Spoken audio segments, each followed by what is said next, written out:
Good evening. हम लोग question number मेरे को जो लोग बोला कि रेशियो का क्वेश्चन नंबर 2 जिन लोग से नहीं हुआ है तो क्वेश्चन नंबर 2 हम बना देते हैं रेशियो का। ठीक है, ये मेरे बुक का क्वेश्चन नंबर 2 है। ठीक है, रेशियो का मेरे बुक का क्वेश्चन नंबर 2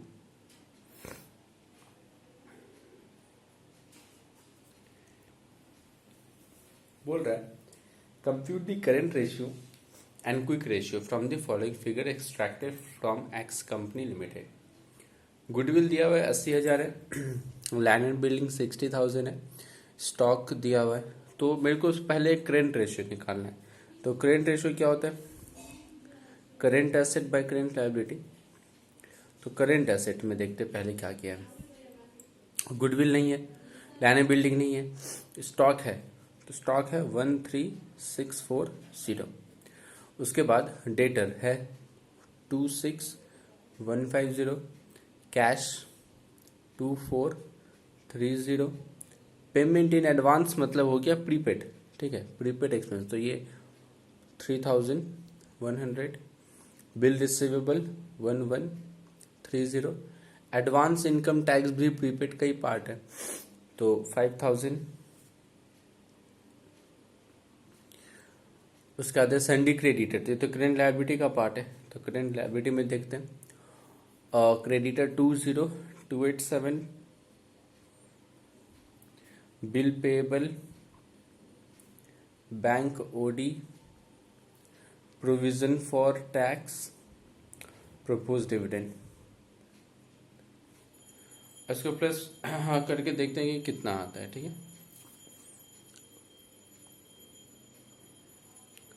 तो पहला 13,640 plus 26,150 plus 2430 plus 3,100 plus 1130 plus 5,000। तो ये आ रहा 51,450, 51,450। उसके बाद 20,287, 20,287 प्लस 900 प्लस 2,600 प्लस 6,200 प्लस 4,313, ये आ रहा 34,300। तो करेंट रेशियो का फॉर्मूला यूज कर लो, current asset by current liability. तो 51,450 बाई 34,300। तो 51,450 डिवाइडेड बाई 34300, 1.5। तो करेंट रेशियो अपना कितना हो गया 1.5:1। उसके बाद मेरे को निकालना है क्विक रेशियो। तो क्विक रेशियो का करेंट एसेट माइनस स्टॉक होगा माइनस प्रीपेड एक्सपेंस। तो यहाँ पे प्रीपेड एक्सपेंस में ना दो है, एडवांस टैक्स भी तो प्रीपेड एक्सपेंस होता है ना। तो ये तुम्हारा पेमेंट इन एडवांस जो है वो माइनस होगा, पेमेंट इन एडवांस यानी ये भी प्रीपेड का ही पार्ट है, और जो एडवांस इनकम टैक्स है वो भी प्रीपेड का ही पार्ट है। ठीक है, बाई करेंट लायबिलिटी। तो करेंट लायबिलिटी में से बैंक ओडी माइनस होगा, तो बैंक ओडी। तो करेंट एसेट का टोटल तो हम लोगों को मालूम है 51,450 माइनस स्टॉक। तो स्टॉक देखो कितना है 13,640 माइनस पेमेंट इन एडवांस 3,100 और advance income tax 5,000। Current liability है 34,300 माइनस बैंक ओडी 2,600। इसका कैलकुलेशन कर लेते हैं। 51,450 minus 13,640 minus 3,100 minus 5,000, 2,9,710 by 34,300 minus 2600, ये हो गया 31,700,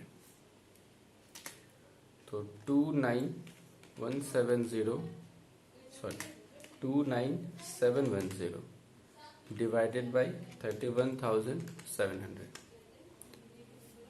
तो ये आ रहा है 0.94 राउंड ऑफ करके 0.94:1। ठीक है, ये क्वेश्चन नंबर 3 हो गया। तो क्वेश्चन नंबर 2 हो गया। तो क्वेश्चन नंबर 2 के बाद जो मेरे को क्वेश्चन बोला गया था वो क्वेश्चन नंबर 7, क्वेश्चन नंबर 7 का प्रॉब्लम है। तो क्वेश्चन नंबर 7 पे आ जाओ।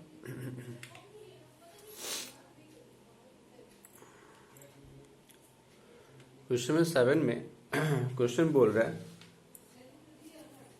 A business has current ratio निकाल के दिया हुआ है। बोल रहा है करंट रेशियो 3/1, 3:1 है, और क्विक रेशियो भी निकाल के दिया हुआ है। तो क्विक रेशियो 1.2/1। वर्किंग कैपिटल दिया हुआ है, तो वर्किंग कैपिटल 1,80,000 है।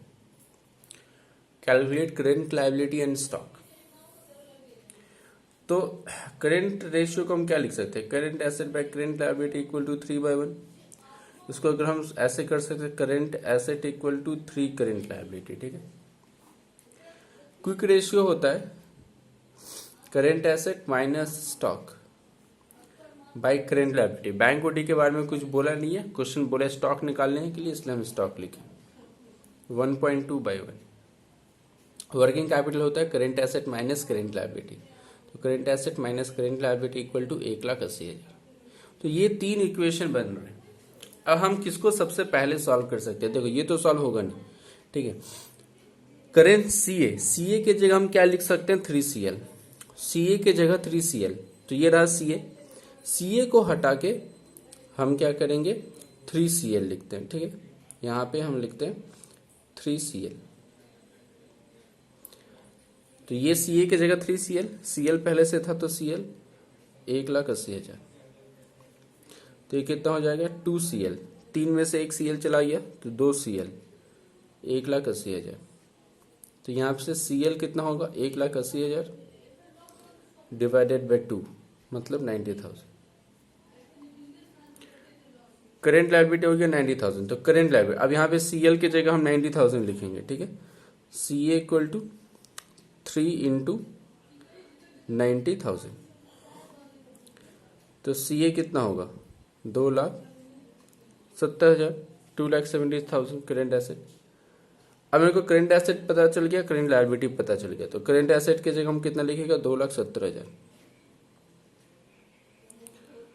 Minus stock by current liability 90,000 equal to 1.2/1 cross multiply 1 के साथ इंटू करेंगे, 1 के साथ क्रॉस मल्टीप्लाई करेंगे, तो 1 इंटू 2,70,000 कितना होगा 2,70,000। 1 इंटू स्टॉक कितना होगा, स्टॉक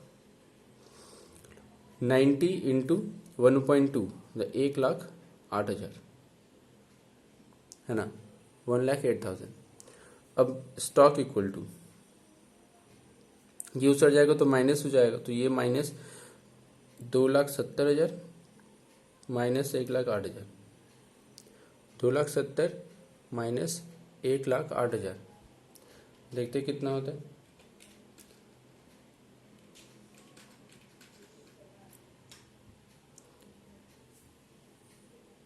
ये प्लस में है, ये माइनस में है। ठीक है ना, तो ये आ रहा है 1,62 माइनस 1,62 और ये माइनस स्टॉक, तो माइनस माइनस कट जाएगा, तो स्टॉक इक्वल टू 1,62। तो स्टॉक का आंसर होगा 1,62 और करेंट एसेट का आंसर गलत दिया है, करेंट एसेट होगा 2,70,000। ठीक है, तो ये क्वेश्चन नंबर 7 हो गया। इसके बाद जो हम लोग आज सीखेंगे, तो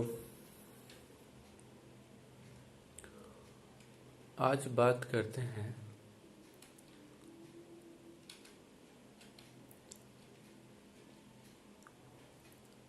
डेब्ट इक्विटी रेशियो का।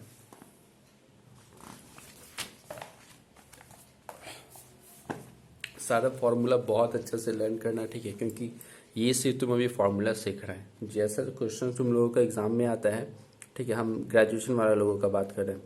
ग्रेजुएशन में जो क्वेश्चन आएगा वो बहुत हाई फाई आएगा, तुमको रेशियो से बैलेंस शीट बनाने बोलेगा। ठीक है, रेशियो का क्वेश्चन बहुत अच्छा होता है। तो पहले तो तुमको पूरा फॉर्मूला अच्छे से याद करना पड़ेगा, फॉर्मूला डिटेल्स में याद करना पड़ेगा कि किसके अंदर क्या आता है, इसमें कोई कंफ्यूजिंग नहीं होना चाहिए वरना प्रॉब्लम होगा। सबसे पहले तो डेब्ट इक्विटी रेशियो। तो डेब्ट इक्विटी रेशियो में का फॉर्मूला है लॉन्ग टर्म डेब्ट by share holder fund, long term debt by share holder fund. तो डेब्ट equity ratio long term debt by share holder fund. ठीक है, अभी लॉन्ग टर्म डेट मतलब क्या होता है? लॉन्ग टर्म डेट मतलब जिन लोग से हम लोग लोन लेते हैं लॉन्ग टर्म, मतलब 1 साल से ज़्यादा के लिए लोन लेते हैं। ठीक है, जनरली इसमें आता है bank loan, debenture, public deposit. ठीक है, ये 3 तुमको याद रखना है लॉन्ग टर्म डेब्ट में। और शेयर होल्डर फंड मतलब होता है शेयर होल्डर फंड, हाँ मतलब तुमको पता ही है, तुमने बैलेंस शीट बनाया है। ठीक है, ग्रेजुएशन वाला लोग। तो शेयर होल्डर फंड मतलब हो गया equity share capital plus preference share capital plus, हम अलग अलग लिख लें। ठीक है, reserve and general reserve plus capital reserve plus PL का क्रेडिट।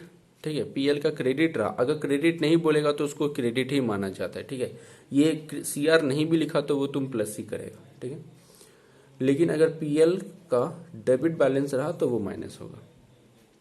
ठीक, उसके बाद रिवैल्यूएशन प्रॉफिट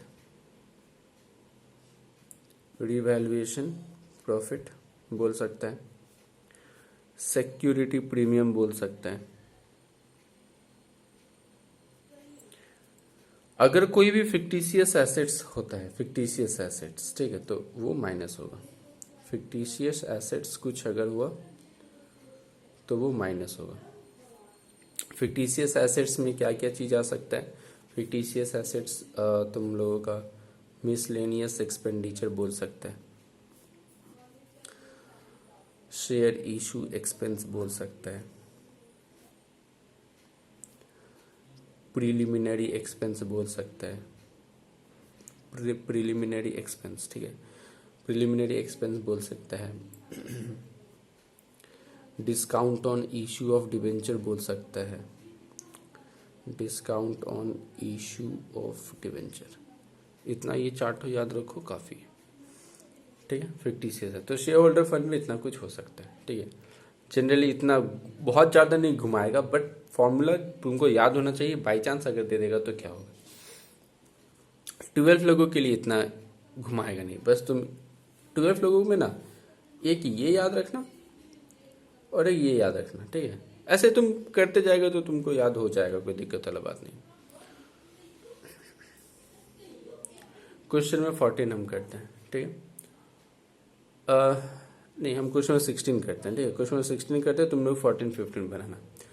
क्वेश्चन में 16 में बोल रहा है from the following information calculate डेब्ट equity ratio and current ratio, दोनों निकालना है। ठीक है, शेयर कैपिटल दिया हुआ है, बिल पेएबल दिया हुआ है, क्रेडिटर दिया हुआ है वगैरह। तो करेंट रेशियो तो तुम लोग निकाल ही सकते हैं। करेंट रेशियो पहले निकाल लेते हैं। क्या होता है current ratio? Current asset by current liability. तो यहाँ पे करेंट एसेट में क्या क्या है वो देखो।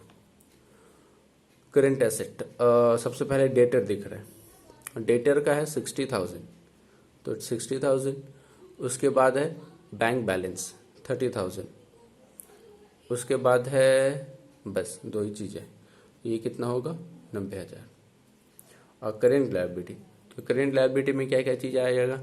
सबसे पहले बिल पेएबल आएगा 15,000 का, बिल पेएबल 15,000। उसके बाद है क्रेडिटर 45,000, तो क्रेडिटर 45,000 हो गया। उसके बाद है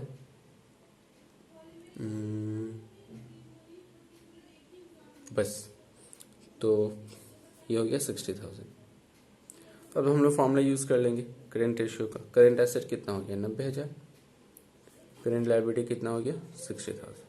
ठीक है, तो इसको डिवाइड कर देगा तो हो जाएगा 1.5:1। ये करंट एसेट हो गया। इसके बाद मेरे को निकालना है डेब्ट इक्विटी रेशियो। तो डेब्ट इक्विटी रेशियो लॉन्ग टर्म डेब्ट, तो लॉन्ग टर्म डेब्ट में देखते हैं क्या क्या होता है। डिवेंचर है, ठीक है। यहाँ पे पहले लॉन्ग टर्म डेब्ट निकाल लेते हैं। मेरे को फॉर्मूला चाहिए लॉन्ग टर्म डेब्ट by share holder fund, long term debt by share holder fund. तो लॉन्ग टर्म डेट में यहाँ पे आ जाएगा तुम्हारा डिवेंचर। सबसे पहले आ जाएगा डिवेंचर, तो डिवेंचर है मेरा 2,80,000। अब बहुत जिनको कंफ्यूजन होता है कि डिवेंचर के सामने जो परसेंटेज है 12%, उसका क्या करना, उसका कुछ भी नहीं करना, ठीक है, उसका तुमको कुछ भी नहीं करना है। लॉन्ग टर्म डेट हो गया 2,80,000, बैंक बैलेंस, फिर लॉन्ग टर्म लोन है, तो लॉन्ग टर्म लोन है 1,10,000 का बस। तो ये कितना हो जाएगा 3,90,000। और उसका चाहिए मेरे को शेयर होल्डर फंड, तो शेयर होल्डर फंड में सबसे पहले शेयर कैपिटल,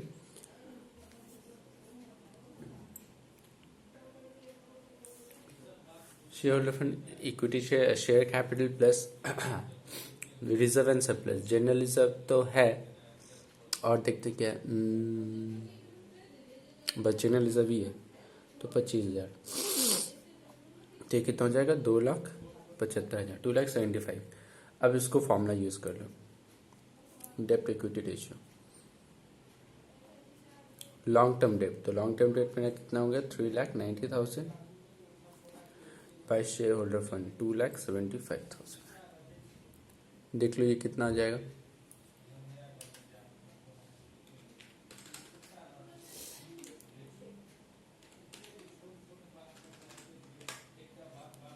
$1.42:1 राउंड ऑफ करके 1.42:1, ठीक है। ये लॉन्ग टर्म डेब्ट हो गया। यहाँ से तुम्हारा 2 क्वेश्चन हो जाएगा। यहाँ से तुम्हारा क्वेश्चन 14 एंड क्वेश्चन 15 जो है वो होमवर्क गया है। उसके बाद फॉर्मूला बहुत अच्छा से लर्न करना तुमको पहले तो ठीक है। ये हो गया डेब्ट इक्विटी रेशियो। डेब्ट इक्विटी रेशियो के बाद टोटल एसेट टू डेब्ट इक्विटी रेशियो। इसमें दो फॉर्मूला आएगा। सबसे पहले टोटल एसेट टू डेब्ट ratio, total asset by long term डेब्ट, total asset by long term डेब्ट, और proprietary ratio, share holder fund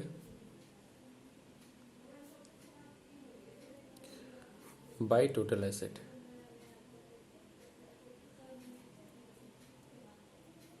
ठीक है। जैसे क्वेश्चन नंबर 19 का बात करते हैं, ठीक है। क्वेश्चन नंबर 19 में बोल रहा है इवन एक देखो एक ट्रेडिंग पीएल तुमको बना के दे दिया, ठीक है। ट्रेडिंग पीएल जो बना के दिया हुआ है, एक ट्रेडिंग पीएल बना के दिया, क्रॉस प्रॉफिट दिख रहा है, उसमें नेट प्रॉफिट दिख रहा है, और नीचे एक बैलेंस शीट दिख रहा है। मेरे को बोला है सबसे पहले टोटल एसेट टू डेब्ट रेशियो निकालनी। तो टोटल एसेट टू डेब्ट रेशियो क्या है, total asset by long term डेब्ट। तो टोटल एसेट टू डेब्ट रेशियो, टोटल एसेट है तो बैलेंस शीट का टोटल से तुमको पता चल जाएगा। टोटल एसेट कितना 3,50,000। लॉन्ग टर्म डेट, तो लॉन्ग टर्म डेट हम लोग अभी देख ही लिए कि डिबेंचर होता है, बैंक लोन होता है, पब्लिक डिपॉजिट। तो यहाँ पे सिर्फ डिबेंचर है, तो इसको तुम डिवाइड करेगा तो कितना हो जाएगा 3.5:1। उसके बाद मेरे को बोला प्रोप्राइटरी रेशियो निकालने के लिए। तो प्रोप्राइटरी रेशियो का फॉर्मूला होता है शेयर होल्डर फंड। तो शेयर होल्डर फंड का भी हम लोग अभी अभी फॉर्मूला देखें। तो शेयर होल्डर फंड क्या होता है, equity share capital plus reserve and surplus वगैरह वगैरह। तो यहाँ पे equity share capital, share holder fund निकालना है मेरे को, ठीक है। Share holder fund by total asset. तो share holder fund, share capital 2 lakh plus reserve and surplus वगैरह वगैरह चाहिए। तो यहाँ पे जो रिजर्व एंड सरप्लस में कुछ नहीं, सिर्फ 40,000 नेट प्रॉफिट, पीएल का क्रेडिट बैलेंस, जो नेट प्रॉफिट है ना वो पीएल का क्रेडिट बैलेंस, बैलेंस शीट में कुछ नहीं दिया हुआ है बट पीएल है 40,000 नेट प्रॉफिट। देखो ये कितना हो जाएगा, 2,40,000। टोटल एसेट तो हमको पता ही है, तो अब निकाल सकते हैं आराम से proprietary ratio equal to share holder fund. तो शेयर होल्डर फंड हो गया 2,40,000 बाय टोटल एसेट। तो टोटल एसेट कितना था, 3,50,000। ठीक है, 3,50,000। 2,40,000 डिवाइडेड बाय 3,50,000, तो ये हो जाएगा। तो 0.69 कर सकते हैं, 0.69:1। ठीक है, तो ये तुम्हारा प्रोप्राइटरी रेशियो हो गया। ठीक है।